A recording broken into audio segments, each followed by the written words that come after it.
News 24 Shivneri, निर्भीड सत्याचा बुलंद आवाज। ग्रामीण भागात आजही थायरॉइड या आजाराबद्दल फारशी जनजागृती नाही। हा आजार अनेकांना असूनही ते अंगावरच काढत असतात। जोपर्यंत हा आजार बळावत नाही तोपर्यंत फारसा कळत नाही। स्त्रियांमध्ये हा आजार मोठ्या प्रमाणात आढळून येत असल्याने आळेफाटा येथील महेश मेमोरियल हॉस्पिटलचे श्री व सौ गाडेकर यांनी ग्रामीण भागातील स्त्रियांमध्ये जनजागृती व्हावी व या आजाराचे निदान झाल्यानंतर यावर व्यवस्थित उपचार घेऊन आजारावर नियंत्रण ठेवणे शक्य आहे, यासाठी महेश मेमोरियल हॉस्पिटल आळेफाटा येथे थायरॉइड आजाराचे भव्य शिबिर भरवण्यात आले होते। थायरॉइड मध्ये सोठी गांठ होणार एकदम साधारण आहे, ठीक आहे ना। जर आम्ही एक आता माझं बोलणं झालं होतं, थायरॉइडची टीम आहे तिकडे, त्यांचं 60% to 70% आमच्या देशमध्ये काय कुठले माणूसला जर थायरॉइडला चेकिंग केलं, स्कॅन केला तर एक सोटी गांठ होऊ शकते। तर थायरॉइड मध्ये जर गांठ झाली तर ते गांठ कॅन्सरच्या आहे त्यांची शक्यता एकदम कमी आहे। ते सगळे गांठ मध्ये फक्त 1% गांठ जे ते कॅन्सरच्या या 2% आहे ते कॅन्सरच्या गांठ होऊ शकते। बाकी सगळी गांठ जे आहे ते साधारण आहे, ते नॉर्मल आहे। पण त्याचं काय नाही की त्यांच्यासाठी काय करायची गरज नाहीये, टेस्ट करायची गरज नाहीये, त्यांच्यासाठी औषधची गरज आहे की नाही आहे। नंबर 1, थायरॉइडचं कार्य काय आहे की थायरॉइड आमच्या बॉडीचं मेटाबॉलिझम आहे, म्हणजे बॉडी आमचं किती काम करते, आम्ही जर जे जेवण करताय या आमच्या काय जेवण पद्धती आहे त्यांच्या कैसा रेग्युलराइज करते, त्यांच्या एक स्टेबिलिटी ठेवते, ते सगळे कार्य थायरॉइड मध्ये ते हार्मोन प्रोड्यूस होते, ते दोनों हार्मोन करते।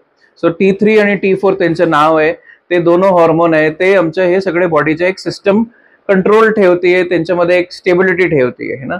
आणि हे दोन हार्मोन TSH हार्मोन आहे, ते आमच्या मेंदूमध्ये प्रोड्यूस होतं आणि ते खाली येतो आणि थायरॉइडला ते लक्ष देतं की तुम्ही T3 करा, T4 करा। तर जर तुम्ही नॉर्मल कधी पण तुम्ही थायरॉइडचा रिपोर्ट करताय त्यांच्यामध्ये रिपोर्ट तसा येतो T3, T4, TSH है ना।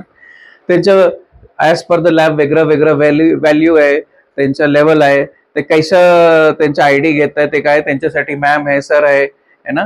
ते लक्ष देतो की तुमचं थायरॉइड नॉर्मल आहे की नाही आहे, सिम्पटम्स काय होतं, काय प्रॉब्लेम होऊ शकतात। थायरॉइड हार्मोनचं लेवल वाढू पण शकतं आणि कमी पण होऊ शकतं, जास्त पण होऊ शकतं, कमी पण होऊ शकतं। जर लेवल कमी आहे तर काय होतं, पेशंटला अशक्तपणा वाटतं, केस जे आहे ते जास्त हेअर फॉल होतं, ठीक आहे ना, भूक कमी लागतं, ठीक आहे ना, आणि एक पेशंटला ऐसा लेथार्जी होतं आणि बाकी थोडं मासिकचे प्रॉब्लेम होऊ शकतात। हे सगळे प्रॉब्लेम होऊ शकतात जर थायरॉइड हार्मोन कमी आहे आणि जर आणि पेशंटचं वेट जास्त होऊ शकतं।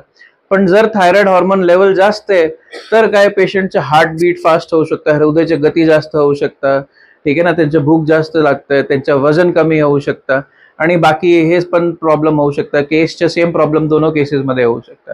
जर हार्मोन कम आहे, जास्त आहे, त्यांच्या एक जांचची गरज आहे, तुम्ही व्यवस्थित जांच करा आणि ते जांचचा रिपोर्ट जसे आला ते तुम्ही तुमच्या डॉक्टरला दाखवा आणि परत त्यांच्यासाठी विचार करा परत काय करायची गरज आहे की नाही आहे। तर हे एक साधारण प्रॉब्लेम आहे। जर थायरॉइड मध्ये गांठ झाली तर एक दुसरा इन्व्हेस्टिगेशन जे तपासणी त्यांचं जे महत्व आहे ते सोनोग्राफीचे, घशाचे सोनोग्राफी करूया आणि ते घशाचे सोनोग्राफी केलं तर ते रिपोर्ट जर येतं ते रिपोर्ट मध्ये पण क्लिअर होतं ते गांठ साधारण आहे की कॅन्सरचे गांठ आहे। तर मॅक्सिमम जास्त केसेस मध्ये जे सगळे गांठ होते तर नॉर्मल होते, ठीक आहे।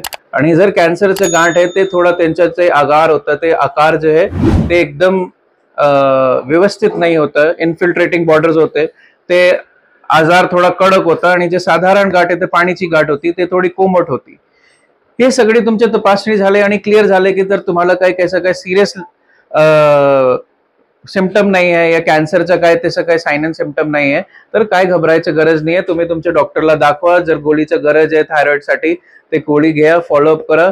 भरपूर पेशंट्सला, भरपूर माणसाला हे थायरॉइड हार्मोन जे आहे कमी जास्त होऊ शकतं, ते एक साधारण गोळी घेतली तर तुमच्या थायरॉइड लेवल्स मेंटेन होऊ शकतं, त्यांच्यासाठी काय प्रॉब्लेम नाही आहे। ते अर्ली कॅच केलं, लवकर ते आम्ही कॅच केलं तर पेशंट पूर्ण रूपला बरी होऊ शकतं। आमच्याकडे भरपूर ब्रेस्ट कॅन्सरचे पेशंट होते, जर त्यांना व्यवस्थित ट्रीटमेंट दिलं ते एकदम छान होते, भरपूर वर्ष त्यांचं लाईफ होतं, ते काय प्रॉब्लेम नाही होता। पण तुम्हाला व्यवस्थित ट्रीटमेंट पाहिजे आणि त्यांचं जास्त इम्पॉर्टंट काय अर्ली डायग्नोसिस पाहिजे, म्हणजे लवकर डायग्नोस करा. त्यांच्यासाठी आम्ही काय करू शकताय, त्यांच्यासाठी काय आहे की गव्हर्नमेंट आमचं काय सरकारचं गाईडलाईन्स आहे, आमच्या देशच्या पण इंटरनॅशनल पण 40 इयर्स 40 वर्ष जर वर आहे एज तर ॲटलिस्ट 2 वर्ष मध्ये एक वेळ तुम्ही मॅमोग्राफी करा. जर मॅमोग्राफी मध्ये कुठे काय डाऊट आलं तर तुम्ही डॉक्टरला दाखवा तुमचं, ते तुम्हाला डॉक्टर तुम्हाला माहिती देते की पुढे काय करायचे कसे करायचे. पण जर अर्ली स्टेज आहे तर 100% चान्सेस आहे की ठीक होऊ शकतं, क्युअर होऊ शकतं, काय घबरायची गरज नाही. आज मेडिकल सायन्स एवढा आधुनिक झालाय की आम्ही भरपूर कॅन्सरला पूर्ण रूपला क्लिअर करू शकताय, त्यांच्यामध्ये काय शंका नाही, काय टेन्शन नाही. फक्त तुम्ही तुमच्याकडे काय तुम्हाला डाऊट आला, काय गांठ वाटतंय तर लगेच डॉक्टरकडे जा, चेकिंग करा, मॅमोग्राफी करा. जर 40च्या खाली आहे एज त्यांच्यासाठी अल्ट्रासाऊंड करू शकताय, आमच्याकडे आमच्या हॉस्पिटलला थर्मल स्क्रीनिंग पण आहे, आणि जास्त डाऊट आहे तर MRI पण करू शकताय. सो जस्ट तुम्ही एक लक्ष द्या तुमच्या बॉडीवर, आणि मॅम पण तुम्हाला लक्ष देतोय आयडिया. सेल्फ ब्रेस्ट एक्झामिनेशन स्वतः कसे चेक करूया, युट्यूब पर भरपूर व्हिडिओज आहे, ते तुम्ही बघू शकताय, ते तुम्ही लक्ष द्या.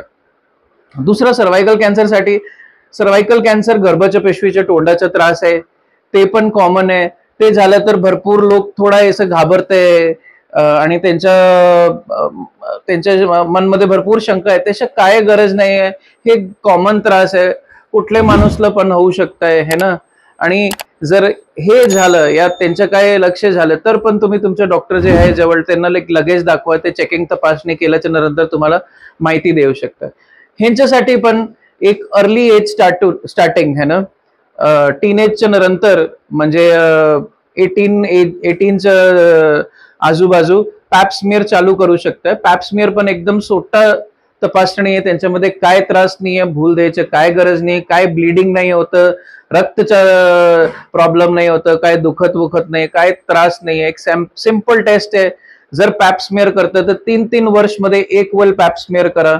आणि जर 60च्या वर एज गेला या 65च्या वर एज गेला तर जर तुमचे 3 पॅप्समियर निगेटिव्ह आहे तर नंतर पॅप्समियर करायची काय गरज नाहीये.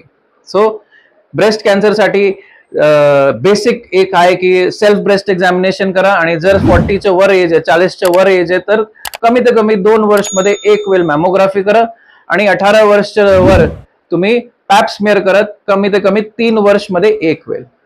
महिलांसाठी महत्वाचं म्हणजे बऱ्याचशा महिला कॅन्सर किंवा इतर काही आजार आहेत ह्याबद्दल जागरूक लवकर झाल्या, म्हणजे कोणताही आजार पहिल्याच अवस्थेत म्हणजे फर्स्ट स्टेजलाच निदान झालं आणि त्याच्यावर सगळ्यावर आता ट्रीटमेंट आहे, पण ती वेळेत मिळाली तर त्या गोष्टीला अर्थ आहे, नाहीतर काही नाही.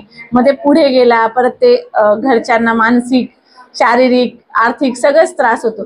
त्यापेक्षा महिलांना जास्तीत जास्त स्वतःच्या शरीराबद्दल होणारे बदल किंवा होणारे आजार त्याबद्दल जर माहिती मिळाली तर महिला लवकर जागरूक होतील, लवकर डॉक्टरांना अप्रोच होतील, म्हणजे जाऊन भेटतील. त्यातून होणारं निदान त्यांना लवकर बरं करायला मदत करेल, आणि पेशंटचे होणारे पुढे भविष्यातले कॅन्सर सारखे आजार जे बरे होतात पण कठीण जातं सगळं पचवायला. माणसाला कॅन्सर झाला हा शब्दच पचवणं अवघड असतं. आपली मानसिकता थोडी अजून आपण तो कोणालाही होऊ शकतो, खाणं पिणं किंवा हे जे सध्या होणारे सगळे निसर्गातले बदल आहेत त्याच्यामुळे कोणाला होऊ शकतो, पण ते पूर्ण बरे होतात.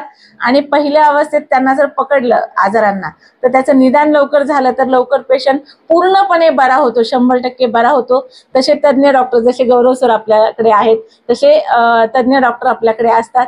त्यामुळे आपण लवकरात लवकर त्या आजाराचं निदान करावं, त्याबद्दल प्राथमिक माहिती की बाबा हा आजार का झाला, कसा होतो, काय झालंय, ती माहिती प्राथमिक माहिती मिळाली तर महिला लवकर जागरूक होतील आणि होणारे भविष्यात त्यांना आहेत आजार किंवा त्याच्यातून होणारे नुकसान आहे शरीराचं बाकी सर्व तर ते टाळता येईल. यासाठी महिलांना जागरूक करण्यासाठी हा खरं तर थायरॉइडचा कॅम्प केला.